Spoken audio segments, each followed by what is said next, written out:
Hello, my name is Galina Kurdina. I live in Toronto, Ontario, Canada, and I'm a victim of psychotronic mind control weapons, a victim of fascist criminal experimentation. Today I would like to talk to you about a new portion of slander that government NSA agent Karen Stewart posted on her Facebook and Twitter accounts. Sorry that I have to help myself, because as usual I was tortured by insomnia till 5 a.m. and do not feel good.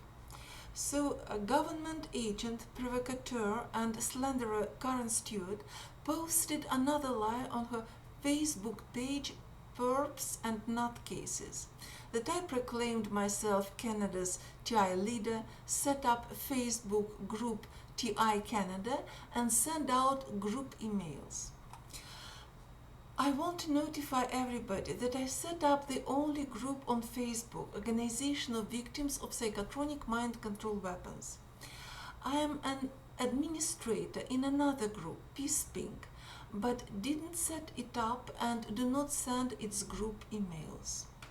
I reported to Facebook slander and harassment committed by Stewart. By the way, she has an account, Robert Sau, on Twitter.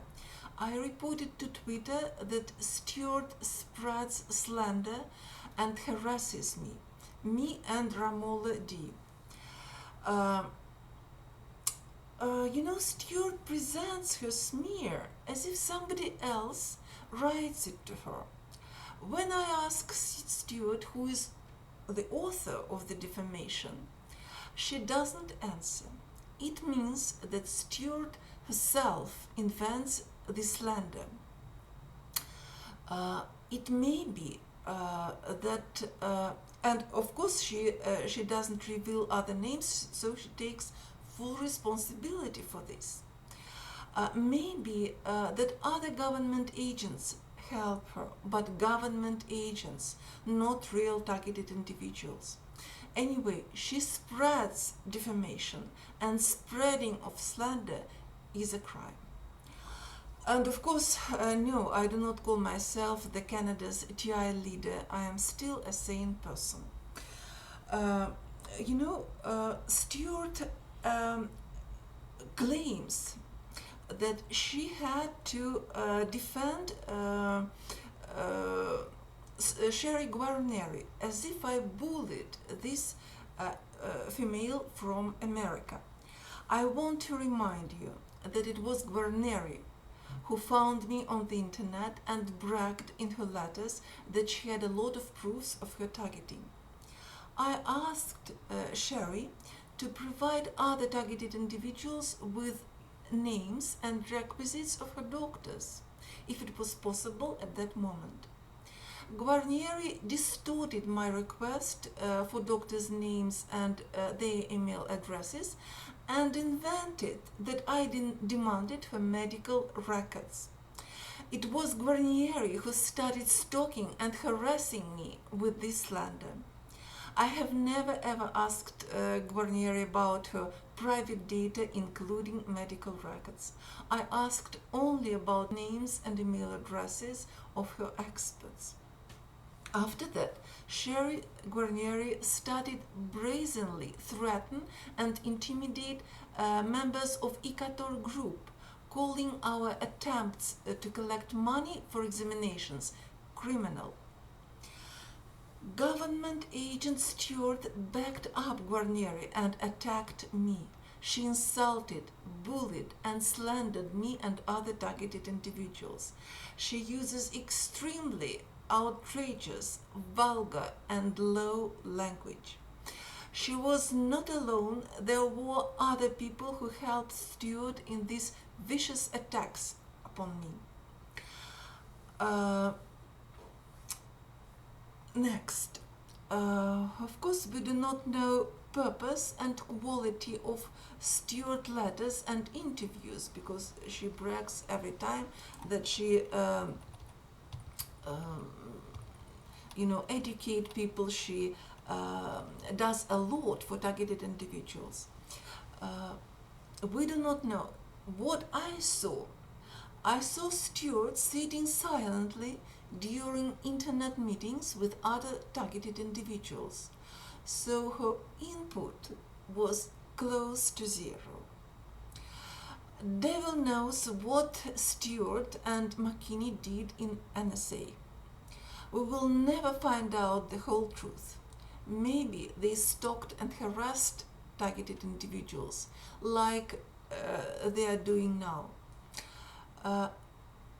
Of course, Stewart causes laughter when she calls herself an intelligence analyst, since there is neither intelligence nor analysis in what she usually says or does.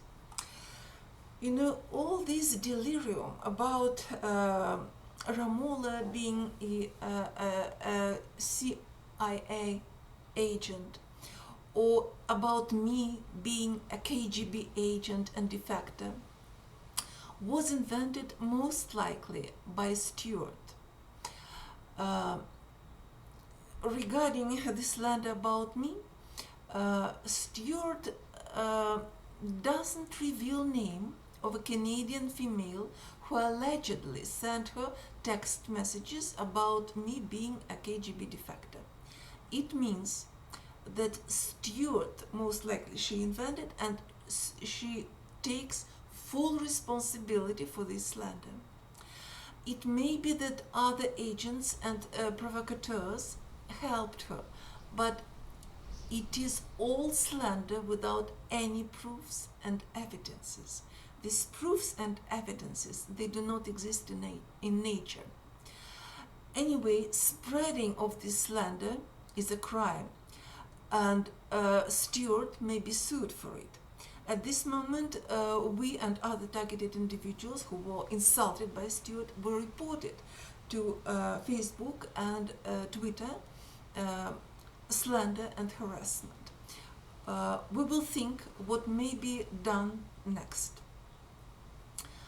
You know, this Canadian female who allegedly texted Stewart about me being a KGB defector may be Marika Bandera. She was expelled from our organization of victims of psychotronic mind control weapons for her behavior as a police government agent.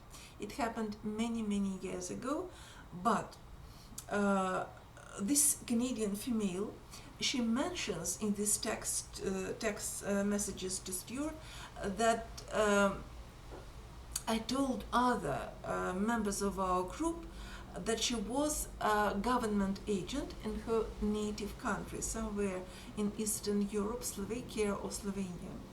The only person, the only woman about whom I said such a thing was Marika Bandera. So it may be that 3 government agents, McKinney, Stewart, and from the United States, and Marika Bandera from Canada, concocted this plot. In my opinion, this plot is real and very dangerous. Their actual goal may be to present me as a KGB defector, to persuade everybody that I am a KGB defector, organize a physical attack or murder of me, and after that blame Russian secret services for it, like British intelligence and British government blame FSB for executions of defectors Skripal and Litvinenko. It was possible. It looks possible. Sorry for my false speech. It looks very possible. How this plot started. McKinney sent me a letter, and in this email letter she wrote, "If you were truly an anti-Putin activist deemed as a threat, you would have met the same fate as Sergei Skripal and his daughter Julia, who were poisoned with Novichok, or as Alexander Litvinenko, who was poisoned with polonium 210. Sorry for my first speech. Criminals interfere and do not let me talk normally. So it was McKinney who just pushed me to say that I am actually was a KGB defector. Of course I wasn't. I was neither KGB agent nor KGB defector. After that, Stewart joined McKinney and clearly blamed me that I was a KGB agent. After that, Stewart posted these text messages allegedly from a Canadian female. Mostly, if these text messages were really sent by this Canadian female, most likely it was Marika Bandera. But this plot looks very possible because I may say to you that in 2006, Canadian intelligence, Canadian secret services or police services, they staged, it was clear intimidation, something like a car accident to threaten me, to intimidate me, to scare me. And I want to say to you that in 2006 I was severely beaten. So all this looks very real and dangerous. Thank you for your support. I hope that you are still safe and healthy, and we will resume our fight collecting signatures for our third petition as soon as state of emergency is over in Canada. Thank you for your support. Bye.